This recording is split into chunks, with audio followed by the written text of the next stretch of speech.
أعوذ بالله من الشيطان الرجيم بسم الله الرحمن الرحيم الحمد لله رب العالمين الرحمن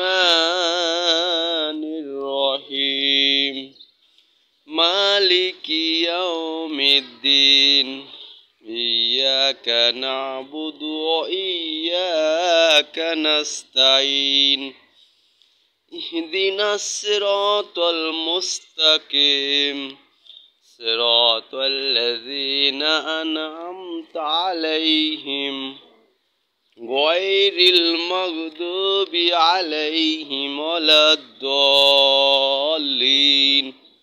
آمين بسم الله الرحمن الرحيم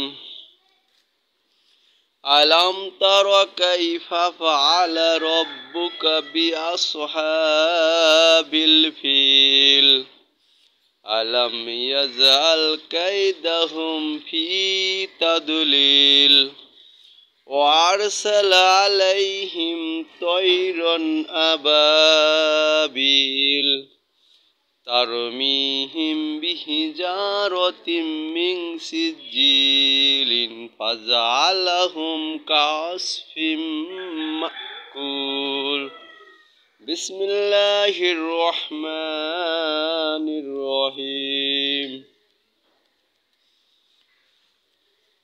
দুইটা সূরা পড়লাম সূরা ফাতিহা সূরা ফিল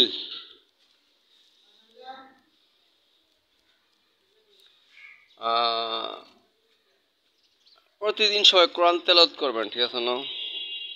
বেশি বেশি কোরআন তেলাওয়াত করবেন। হাদিসে আসছে যে যত বেশি কোরআন তেলাওয়াত করবে বেহেশতে তার তত উঁচু উঁচু বিল্ডিং হবে হরফ অনুযায়ী, ঠিক আছে না? কোরআন আয়াতের যত হরফের আয়াত পড়বেন তত অক্ষর হরফ বিশিষ্ট বিল্ডিং হবে, উঁচু উঁচু বিল্ডিং হবে। যে বেশি যেমন যারা হেফজুখানায় পড়ছে, যারা হাফেজ, যারা বেশি তারা বেশি কোরআন তেলাওয়াত করে দেখবেন, তো তাদের দেখবেন জান্নাতে উঁচু উঁচু বিল্ডিং বেশি থাকবো। হেফজুখানা ছাত্রছাত্রী কিন্তু বেশি কোরআন তেলাওয়াত করে দেখেন। এছাড়া অন্য কেউ যদি বেশি পড়ে সেও পাবে, ঠিক আছে না? তো বেশি পড়তে হবে, ঠিক আছে? বেশি পড়লে সেই পাবে, না পড়লে কীভাবে? বেশি পড়লে পাবে, ঠিক আছে না? এজন্য বেশি সবাই কোরআন তেলাওয়াত করবো ইনশাল্লাহ। কোরআন আগে শিখবো, যারা এখনও শিখি না তাই কোরআন শিখবো, যেভাবে শিখতে হয় সেই পদ্ধতিভাবে শিখবো।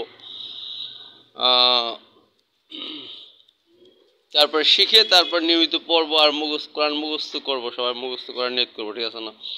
মুখস্থ করলে সিনায় যদি কোরআন থাকে তার মরে যাওয়ার পরে কবরও তার সিনা পচবে না, ঠিক আছে না?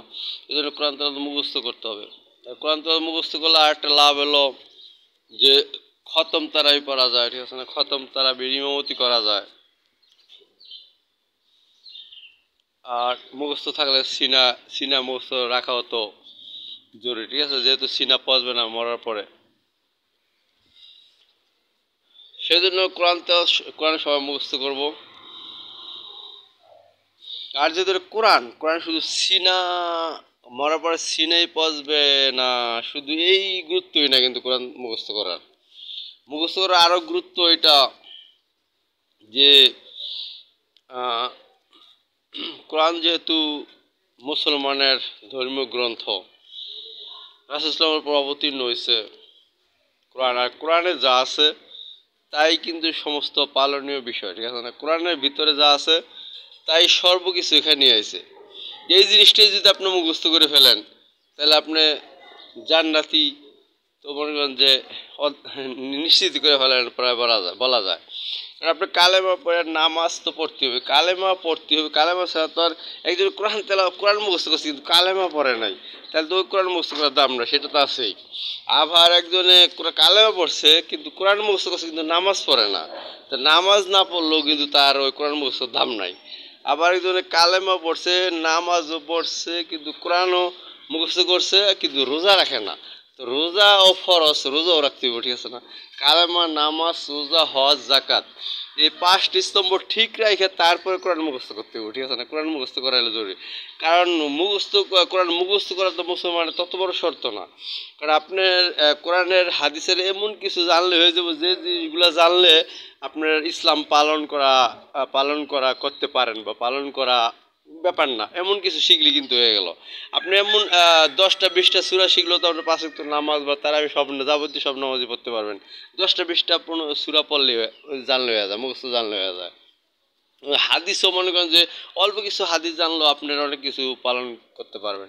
কিন্তু তারপরও কিন্তু কোরআনের সূরা ফাতিহার মানে বিসমিল্লাহর বা থেকে সূরা নাসের সিন পর্যন্ত, মানে কুল রব্বিন নাসের একেবারে লাস্টের হরফ পর্যন্ত, ফার্স্ট টু লাস্ট কোরআনের প্রতিটা হরফকে কিন্তু বিশ্বাস করতে হবে, অস্বীকার করা যাবে না, বিশ্বাস করতে হবে। এবং এটা যে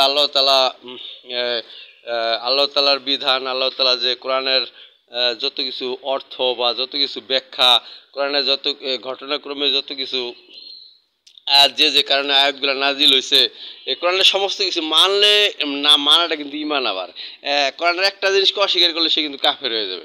এবার হাদিসেরও একটা জিনিসকে অস্বীকার করলে সে কাফের হয়ে যাবে, একটা হাদিসকে অস্বীকার করলে সে কাফের হয়ে যাবে।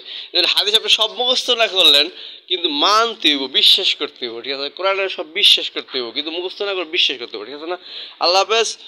সবাই বেশি কোরআন পড়বো এবং হাদিস পড়বো ইনশাআল্লাহ। আল্লাহ হাফেজ। আসসালামু আলাইকুম ওয়া রাহমাতুল্লাহি ওয়া বারাকাতুহু।